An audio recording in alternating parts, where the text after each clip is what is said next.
Hello বন্ধুরা, good morning. Welcome back to my channel. কেমন আছো তোমরা সবাই এই গরমে? আশা করছি যে যেখানে আছো ভালোই আছো, সুস্থ আছো। আমরা মোটামুটি ভালো আছি। ভীষণ গরম পড়েছে গো, সারা গা হাত পাতে ঘামাচি পড়ে গেছে, বড় বড় ঠোলা পড়ছে, ভীষণ গরম।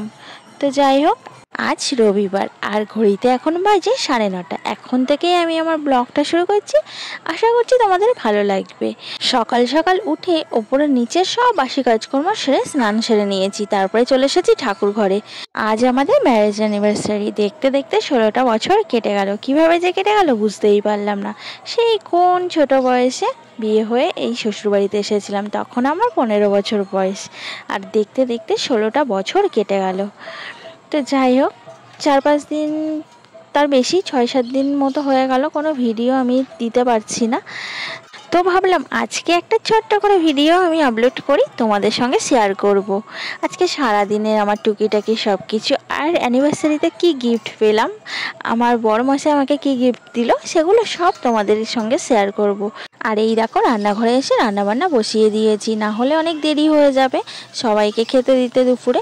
তো আলু পোস্তটা করে নিলাম, তারপরে এদিকে মাছ ভাজতে শুরু করে দিয়েছি। আর একা হাতে সব কিছুই করতে হচ্ছে। তোমাদের দাদাভাই আজকের দিনে আমার কাছে আবদার করেছে আজকে ওকে মাছের মাথা দিয়ে মুগ ডাল আর আলু পোস্ত করে খাওয়াতে হবে। আলু পোস্তই আবার কেমন, গোটা পোস্ত দিয়ে আলু পোস্ত করতে হবে। আমি করি কি, পোস্তটা কাঁচা লঙ্কা দিয়ে পেস্ট করে নিয়ে তারপর আলু পোস্ত বানাই। কী কী গিফট পেয়েছি সেগুলো তোমাদের ভিডিও শেষে আমি দেখিয়ে দেবো, সোনার গিফট আর কী কী গিফট পেয়েছি। আর এখানে আমি কাতলা মাছ ভাজছি। আজকে কাতলা মাছের কালিয়া করব। তো আজকে নিজের হাতে রান্না করে আমি বাড়ির সবাইকে খাওয়াবো।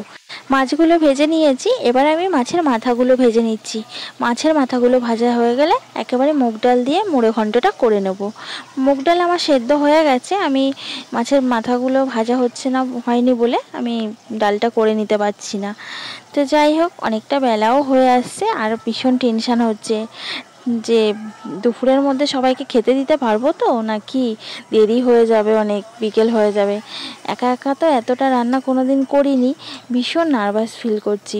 তো যাই হোক, পাশে দেখো ভাতও বসিয়ে দিয়েছি, আর এদিকে মাথাটাও আমার ভাজা হয়ে গেছে। এবার আমি ডালটা সাদলে নেবো। তো তোমরা মাছের মাথা দিয়ে মুড়ে ঘন্ট কীভাবে করো আমাকে জানিও। তো এখানে আমি আদা, রসুন, তো পেঁয়াজ, কাঁচা লঙ্কা, শুকনো লঙ্কা, জিরের গুঁড়ো সব কিছু দিয়ে মশলাটা ভালো করে আমি কষিয়ে নিয়েছি। এবার ডালটা আমি ঢেলে দেবো। তো এইভাবে মুড়ি ঘন্ট খেতে না আমার বড়মশাই ভীষণ ভালোবাসে, আর বড়মশাই কেন, আমারও খুব ভালো লাগে। তো যাই হোক, আজকে কি কি রান্না করছি সব কিছুই তোমাদেরকে জানা। আর গরমটাও পড়েছে ভীষণ বাজে, আর এত রোদ্দুরের তাপ যে বাইরে বেরানো তো একদমই যাচ্ছেই না। তো ভীষণ বাজে গরম, গরমটা একদম সহ্য করা যাচ্ছে না, গা হাত পা যেন জ্বালা দিচ্ছে। আর এই গরমের মধ্যে রান্না করা সত্যিই খুব টাফ। রান্নাঘরে মাছের কালিয়াটা বসিয়ে চলে এলাম, কিছু কাটাকুটি বাকি ছিল সেগুলো করতে। মাংসের কিছুই কাটা হয়নি, আলু, পেঁয়াজ, আদা, রসুন, তো সেগুলোই কাটাকুটি করে নেবো। একা হাতে হলে যা হয়। তো মাংসের সব মশলাটা রেডি করে তারপরে এবার মাংসটা বসাবো। রান্নাটা প্রায় হয়ে এসেছে, শুধু মাংসটা হয়ে গেলে হয়ে যাবে। আর খাসির মাংসতে একটু দেরি হয়, তো অনেকটাই বেলা হয়ে গেছে, প্রায় 1:30 বাজে, এখন আমি মাংস বসাতে পারিনি। এখন সব মশলা রেডি করে তারপর গিয়ে মাংসটা বসাবো।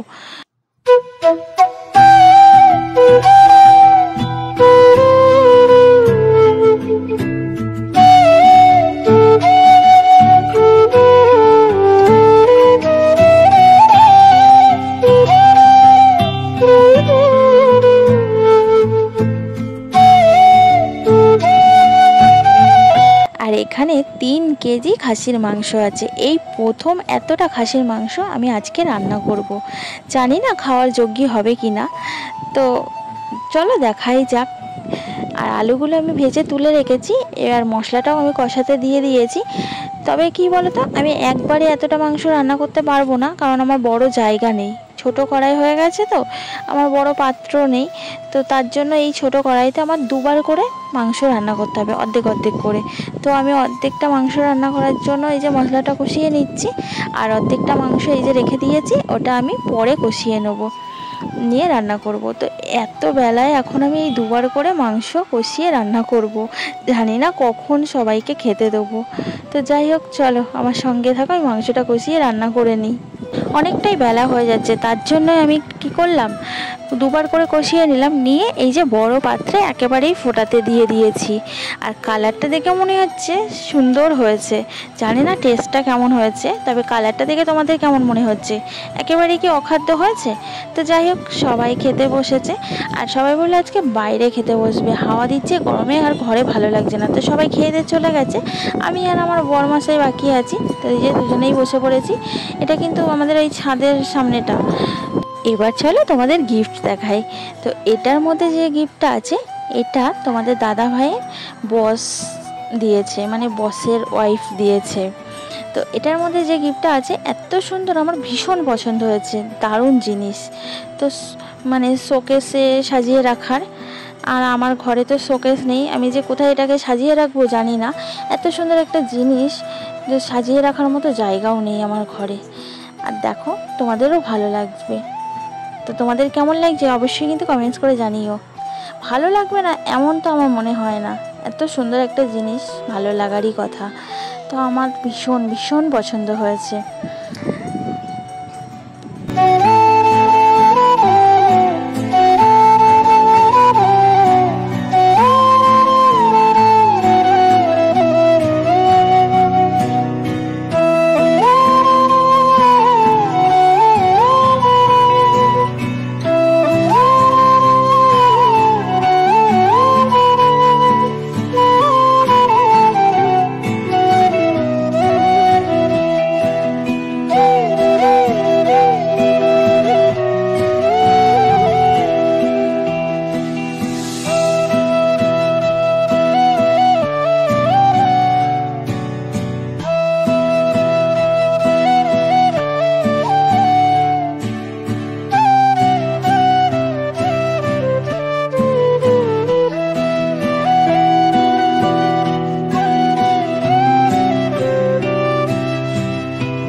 এবার চলো দেখাই আমার বর মশাই আমাকে কি গিফট করলো আজকে। তো এটার মধ্যে আছে তোমাদের দাদাভাই আমাকে যে গিফটটা দিয়েছে। তো আমার ভীষণ ফেভারিট একটা গিফট দিয়েছে, অনেক দিনের খুব ইচ্ছা ছিল, ইচ্ছাটা আজকে পূরণ হলো। আর সম্পূর্ণ একদম দাদার পছন্দ, তোমাদের দাদা ভাইয়ের, আমাকে দেখায়ও নি বলেও নি, নিজে পছন্দ করে নিয়ে এসছে। তো তোমরাও বলবে কেমন হয়েছে আমার গিফটটা। তো এটার মধ্যে আছে একটা আংটি, তোমরা বুঝতেই পারছো বক্সটা দেখে। তো আংটিটা কেমন হয়েছে আমি কিন্তু তোমাদের কাছ দিয়ে জানতে চাই। অনেক ছোটোবেলায় বউ হয়ে এসেছিলাম, ভালোবাসা কী জিনিস বুঝতাম না, সংসারে কী জিনিস বুঝতাম না। 15 বছরের বয়সে আর কী বোঝা যায় বলো। তো সব কিছু আমি এই মানুষটার কাছ থেকে শিখেছি, সব সময় আমার পাশে থেকেছে, শাসনও করেছে, আবার সব কিছু শিখিয়েছে ভালোবাসা দিয়ে। তো যাই হোক, দেখতে দেখতে এতগুলো বছর কাটিয়ে ফেললাম, সত্যি দিনগুলো বছরগুলো যেন জলের মতো পার হয়ে যাচ্ছে। হাসি কান্না সুখ দুঃখে যে মানুষটা পাশে থাকে সেই তো হলো আসল জীবনসঙ্গী, তাই না? সত্যি এমন একটা স্বামী পাওয়া ভাগ্যের ব্যাপার, যে আমাকে ভীষণ ভালোবাসে, আর আমিও কিন্তু কম ভালোবাসি না, ভীষণ ভালোবাসি, খুব খুব।